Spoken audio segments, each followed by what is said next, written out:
पिछले एपिसोड में वांग को अचानक से कुछ हो गया था और वो वहीं पर बेहोश हो गई थी। अब इसीलिए हम देखते हैं कि यूहा इस बात से काफी परेशान होता है और इसीलिए उसे कुछ समझ में नहीं आता कि अचानक से क्या हो गया है। तभी टियानमेन कहता है कि बहुत अजीब बात है कि इसके बॉडी में कोई भी प्रॉब्लम नहीं है और इसीलिए कहीं ऐसा तो नहीं कि इसके स्पिरिचुअल सी में कोई प्रॉब्लम हो गई। तब इसके बारे में सुनकर यूहा को एक चीज के बारे में याद आने लगता है और फिर कहता है कि टीचर ने कहा था कि वांग की स्पिरिचुअल सी में कोई सीक्रेट स्टोन है। इसीलिए यूहा समझ गया था कि अगर सच में इसमें कोई प्रॉब्लम है तो फिर इसमें मास्टर सुवान और बाकी लोग भी कुछ नहीं कर सकते। लेकिन तभी हम देखते हैं कि उस वांग के दिए हुए बैग के बारे में भी याद आने लगता है, जिसे देते हुए वांग ने बताया था कि मेरे फादर इसे मेरे लिए छोड़ गए हैं और सेकंड फादर ने बोला है कि मैं इसे तुम्हें दे दूं। इसी के साथ उसने बताया था कि इसके ऊपर मेरे फादर का सील है जो कि सही समय के आने पर हट जाएगा।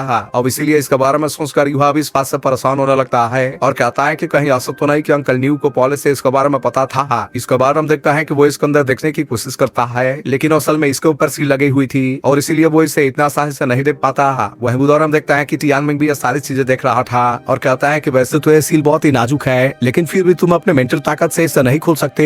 लेकिन फिर हम देखता है कि वो युवा को समझाने लगता है और कहता है कि तुम असल में अभी बहुत जल्दीबाजी में हो, इसीलिए मैं चाहता हूँ कि सबसे पहले तुम अपने आप को शांत करो और फिर से दोबारा इसे ओपन करने की कोशिश करो। तब इसके बाद सुनकर युवा भी ऐसा करने के लिए रेडी हो गया था, जहाँ हम देखता है कि वो सबसे पहले अपने आप को शांत कराता है और वो इस बार इसे ओपन करने में कामयाब हो गया था। फिर हम देखता है कि इसके अंदर कोई लेटर होता है और अब इसीलिए युवा इस बात से और ज्यादा परेशान होता है कि आखिरकार इसके अंदर है क्या। फिर हमें पता चलता है कि ये लेटर असल में न्यूटियान ने लिखा हुआ था, जिसमें लिखा हुआ था कि युवा जब तुम इस लेटर को पढ़ोगे तब तक मुझे लगता है कि वान के बॉडी की कंडीशन बहुत ही अजीब हो चुकी होगी और शायद तुम्हें पहले से इसके बारे में पता होगा कि वान की स्पिरिचुअल सी में एक सील है। फिर वे बताते हैं कि ये सील असल में वान के पेरेंट्स ने लगाया था लेकिन असल में उनको भी इसमें बहुत सारा पेन हुआ था। लेकिन फिर हमें पता चलता है कि असल में इसी के सोल को सुरक्षित रखने के लिए है, क्योंकि असल में वांग की आइडेंटिटी बहुत ही अजीब है और शायद उसने तुमसे ये भी बताया होगा कि उसे सेंगतियान पवेलियन से सोरिंग को लेने की जरूरत है, जो कि असल में हाउटियान से का फॉरबिडन एरिया है। लेकिन फिर हमें पता चलता है कि उसके हर एक सोर्डिंग उसके लिमिट से आगे चली गई है और यही वजह है कि उसके पेरेंट्स ने उसके स्पिरिचुअल शिप पर सील लगा दिया था। तब इसके बारे में सुनकर युवा को सारी बात समझ में आने लगती है और वो जान जाता है कि इस वजह से इसका सेकंड सोलिंग 1000 साल वाला सोल्डिंग है। लेकिन फिर पता चलता है कि वांग ने जब अपने फिफ्थ सोल्डिंग को लिया था तब इसका वजह से उसकी सील कमजोर हो गई थी और इसीलिए वे भी इसके बारे में कुछ नहीं कर सकते। लेकिन फिर भी वांग के बॉडी को ताकतवर बनाने का एक रास्ता है, जिसकी वजह से उसके बॉडी की एंड्योरेंस काफी बढ़ जाएगी और इस तरह से हम इसका खतरे को कम कर सकते हैं। लेकिन ये चीज असल में इतनी भी आसान नहीं होती,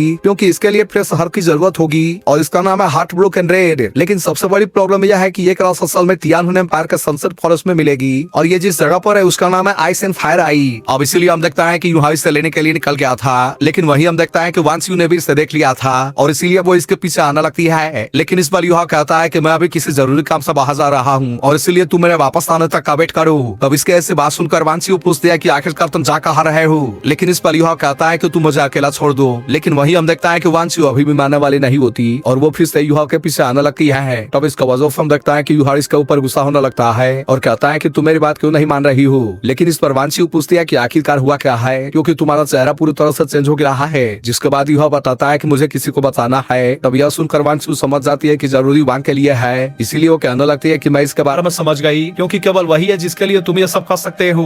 तब इस पर युहा कहता है कि वांग मेरे लिए बहुत ज्यादा मायने रखती है और इसीलिए मैं उसके लिए कोई भी रिस्क लेने के लिए रेडी हूँ। लेकिन असल में मेरे फ्रेंड्स में मेरे लिए उतना ही जरूरी है, इसलिए अगर तुम्हारे ऊपर भी कोई खतरा आ जाए तो भी मैं बिल्कुल ऐसा ही करूंगा। जिसके बाद हम देखता है कि वांग यू इस बात से काफी इंप्रेस हो गई थी और फिर वो युहा से कहती है कि मैं भी तुम्हारे साथ में चलूंगी और क्या तुमने नहीं कहा था कि मैं तुम्हारी टीममेट हूँ। जिसके बाद हम देखता है कि युहा भी इसके बात मानने के लिए रेडी हो गया था और अब इसीलिए वे दोनों एक साथ में यहाँ से निकल जाते हैं। लेकिन वही उदाहरण देखता है कि हाउटियान सेक्टर में भी कोई पावर एक्टिवेट होने लगती है, जिससे देखते ही न्यूटियान और टाइटियान इस बात से काफी अलर्ट हो गए थे। जहाँ न्यूटियान करने लगता है कि बैग के ऊपर से सील हट गई है और इसीलिए ऐसा लगता है कि युहा काफी तेजी से ग्रो कर रहा है। लेकिन वही उदाहरण देखता है कि टाइटियान इस बात से परेशान होने लगा था और कहता है कि अभी तो उसके पास में उतनी हाई कल्टीवेशन नहीं है और इसीलिए क्या वहाँ पर जाना उसके लिए खतरनाक नहीं है। अब इस पर न्यूटियान कहता है कि वहाँ से पीछे मुड़ने का कोई रास्ता नहीं है, जो कि वही उधर युहा ने बैग को भी अनलॉक कर दिया है, जिसका सीधा मतलब है कि अब उसे टेस्ट को देना होगा। और ये बात भी पूरी तरह से सही है कि केवल युहा वांग के लिए ये सब कर सकता है। वही उदाहरण देखता है कि उनको फ्लाई करते हुए काफी टाइम हो गया था, इसीलिए वांग यू कहने लगती है कि हम तो पूरे रात से फ्लाई कर रहे हैं, इसीलिए क्या तुम बता सकते हो कि आखिरकार हमें जाना कहाँ पर है। तब इस तरह युहा भी सब बता देता है कि तियानहुन एम्पायर। मगर वही उदाहरण देखता है कि वांग अभी भी होश में नहीं आई थी,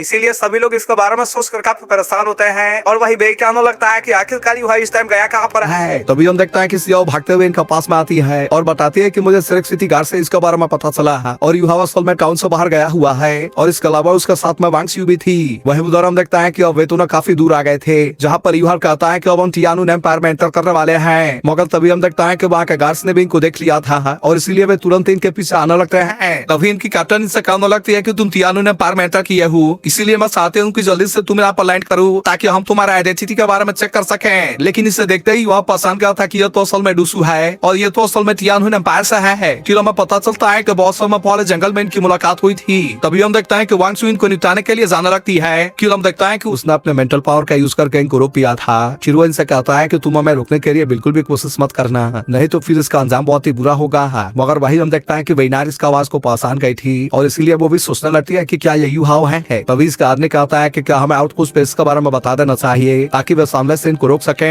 लेकिन इस पर वेनार कहती है कि इसकी कोई जरूरत नहीं है क्योंकि ये तो असल में फ्रेंड है जिसने की हमारी हेल्प की थी। लेकिन वही उदाहरण देखता है कि वे दोनों फॉरेस्ट में आ गए थे, जहाँ पर यूहा अपने मैप को भी निकाल लेता है और कहता है कि हमें इसके बिल्कुल सेंटर में जाना है। लेकिन तभी वांगचू पूछती है क्या तुमने नोटिस किया कि यहाँ का आसमान और ज्यादा डार्क हो रहा है। जिसके बाद हम देखता है कि यूहा भी अपने मेंटल डिटेक्शन का यूज करने के लिए रेडी हो गया था और फिर इनको पता चलता है कि यह जगह तो बहुत ही टॉक्सिक है। इसके बाद फिर से चेक करने पर पता चलता है कि यह जगह तो पूरी तरह से मियाजमा से भरी हुई है और इसीलिए यूहा इस बात से काफी परेशान हो गया था। तभी वांगचू कहती है कि अभी भी हम फॉरेस्ट से बाहर हैं, इसीलिए मुझे लगता है कि अगर हमने इसके अंदर एंटर करने का भी कोशिश किया तो हम तो बहुत ही आसानी से इसके अंदर मारे जाएंगे। तब इस पर यूहा भी कहने लगता है कि वैसे तो अल्टीमेट वेपन इसकी कमजोरी है, लेकिन फिर भी मियाजमा असल में बहुत ही ज्यादा है और इसीलिए मेरी सोल भी इसे सपोर्ट नहीं कर सकती। लेकिन तभी वांगचू कहती है कि हम इसके लिए एक रिस्की तरीके का यूज कर सकते हैं और फिर हम देखता है कि वे दोनों यहाँ से आगे जाने लगे थे। लेकिन अब यहाँ के नजारे को देखिए आपको भी समझ में आ गया था कि यहाँ का खतरा बहुत ही ज्यादा है और इसीलिए वो वांगचू उससे पूछता है कि क्या तुम शेर हो कि तुम मैजिक बॉल पर नहीं जाओगी। तब इस पर वांगचू पूछती है कि तुम्हारे बारे में क्या है। जिसके बाद यूहा कहता है कि मैं उसे खोने के बारे में सोचकर परेशान हूँ क्योंकि मुझे पता है कि उसके बाद मेरे साथ में क्या होगा। और फिर वो कहता है कि उसके बिना तो मेरी पूरी दुनिया ही खत्म हो जाएगी और मेरे दिल में कोई भी लाइफ नहीं बचेगी। अब इसीलिए वो कहता है कि मैंने इसके बारे में बहुत बार सोचा और फिर पता चला कि उसकी लाइफ मुझसे भी ज्यादा इंपॉर्टेंट है और इसीलिए मैं उसके लिए अपनी जान देने के लिए भी रेडी हूँ। तब इसके ऐसी बात सुनकर वांगचू कहती है कि तुम तो बहुत बड़े फूल हो और इसीलिए मैं भी तुम जैसे फूल को ऐसा ही नहीं मरने दूंगी। जिसके बाद हम देखता है कि यूहा ने अपने सोल गाइड को रेडी कर लिया था और फिर वो इसमें से एक मिसाइल को लॉन्च कर देता है। अब इसके वजह से हम देखता है कि सेंटर में पहुंचने के लिए एक रास्ता बन गया था और इसीलिए वे दोनों इसी का यूज करते हुए आगे की तरफ जाने लगते हैं। लेकिन अभी भी डर था कि ये गैप बहुत ही जल्द भर जाएगा क्योंकि यहाँ की मियाजमा बहुत ही घनी होती है। तभी हम देखता है कि यूहा अपने मैजिकल बॉल का यूज करने के लिए रेडी हो जाता है। लेकिन अभी भी हम देखता है कि मियाजमा का सामना कर पाना इतना आसान बात नहीं होता क्योंकि इसके वजह से मैजिकल बॉल में भी क्रैक आने लगे थे। मगर अभी भी हम देखता है कि यूहा इतना आसानी से हार मानने वाला नहीं होता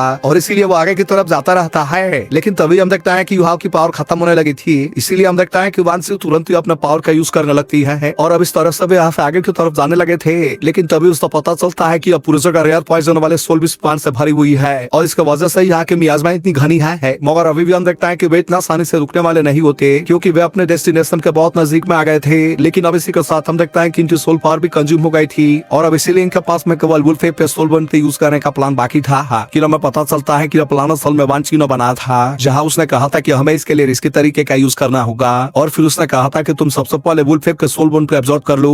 तब हम देखता है कि शुरुआत में यूहा तो इसके लिए नहीं मान रहा था, जिस पर वांगचू ने कहा था कि अगर तुम मुझे अपना फ्रेंड समझते हो वो फिर तुम इसे जल्दी से एब्जॉर्ब कर लो। अब इसीलिए हम देखता है कि यूहा भी इसके सोल बन के स्किल का यूज करता है और इस तरह से वे इसे चिरते हुए अंदर आने में कामयाब हो गए थे। जिसके बाद हम देखता है कि यूहा इस बात से काफी खुश हो गया था और कहता है कि आखिरकार हम इसमें कामयाब हो गए। लेकिन वही अब हम देखता है कि इनके सामने एक बहुत ही शानदार नजारा था और इसीलिए वे इससे पूरी तरह से हैरान हो गए थे। वही उदाहरण देखता है कि आइस और फायर आई बिल्कुल इनके सामने होती है, जिसमें से कि आधे में आइस वाला पानी भरा हुआ था जबकि बाकी के आधे में हॉट वाली पानी होती है। अब इसीलिए यूहा भी समझ गया था कि वो बिल्कुल सही जगह पर आया है और फिर कहता है कि ये 3 ट्रेजर बेसिन स्टोर में से एक है। लेकिन इसी के साथ हम देखता है कि यह जगह काफी खतरनाक भी होती है क्योंकि यहाँ के लाइट के स्ट्रॉन्ग ब्रेथ की वजह से ज्यादातर प्लांट असल में प्लांट बेस वाले सोलबिस में चेंज हो गए थे।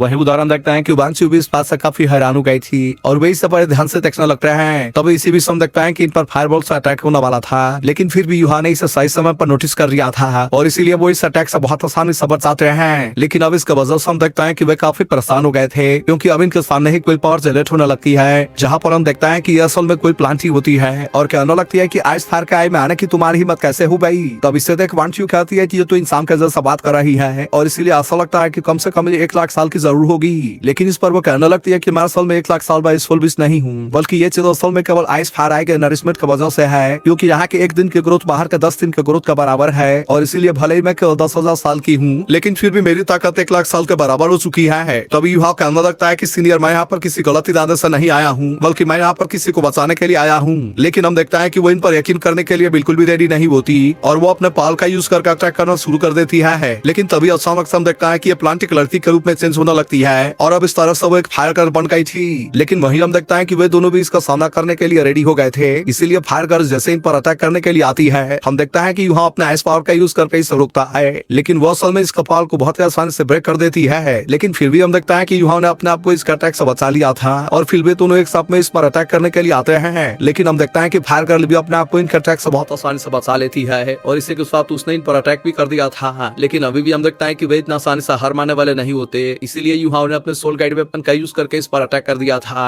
जहां पर हम देखता है कि उसके बॉडी के कई टुकड़े हो जाते हैं। लेकिन तभी हम देखता है कि उसके बॉडी फिर से अपने आप ही रीजनरेट हो जाती है। इसीलिए वांची इस बात से काफी परेशान हो गई थी और वो जान जाती है कि इस तरह से इसे मार पाना इतना आसान नहीं है। लेकिन वही उदाहरण देखता है कि फायर गर्ल काफी गुस्सा हो गई थी और अब इसीलिए वो फिर से अपने पावर का यूज करके इन पर अटैक करने के लिए रेडी होने लगती है। मगर अभी भी हम देखता है कि वे इतना आसानी से हार मानने वाले नहीं होते और इसीलिए वे फिर से अपने पावर का यूज करके अटैक करने के लिए चले जाते हैं। लेकिन वहीं हम देखता है कि फायर गर्ल की पावर भी इनसे ज्यादा कम नहीं होती और इसीलिए हम देखता है कि वो अकेले इनके ऊपर भारी पड़ रही थी। लेकिन अभी भी हम देखता है कि वे इतना आसानी से हार मानने वाले नहीं होते और युहा कहने लगता है कि इसके पास में बहुत ही हाई टेम्परेचर है और यही वजह है कि हम इसको साथ में क्लोज रेंज वाली फाइट नहीं कर सकते। अब इसीलिए हम देखता है कि वो स्नो गर्ल के पावर का यूज करके इसका टेम्परेचर को कम करने का डिसाइड करता है और फिर उसके बाद वे इसका साथ में फाइट करेंगे। जिसके बाद हम देखता है कि स्नो गर्ल भी इसके लिए पूरी तरह से रेडी हो गई थी और अब इसीलिए वो अपने आइस पावर का यूज करके इससे रुकने लगते हैं। जिसके बाद हम देखता है कि फायर गर्ल अब इसके सामने थोड़ी सी कमजोर पड़ने लगती है और कहती है कि आइस स्पिरिट तो सच में काफी पावरफुल है। इसके बाद हम देखता है कि अब इसका वेपन भी फ्रीज होने लगा था, इसीलिए वांशु को इस पर अटैक करने के लिए बहुत अच्छा चांस मिल जाता है और फिर हम देखता है कि वो तुरंत इसे मारने के लिए इस पर अटैक भी कर देती है। लेकिन अभी भी हम देखता है कि उसकी फ्रेम पहले से और ज्यादा ताकतवर हो गई थी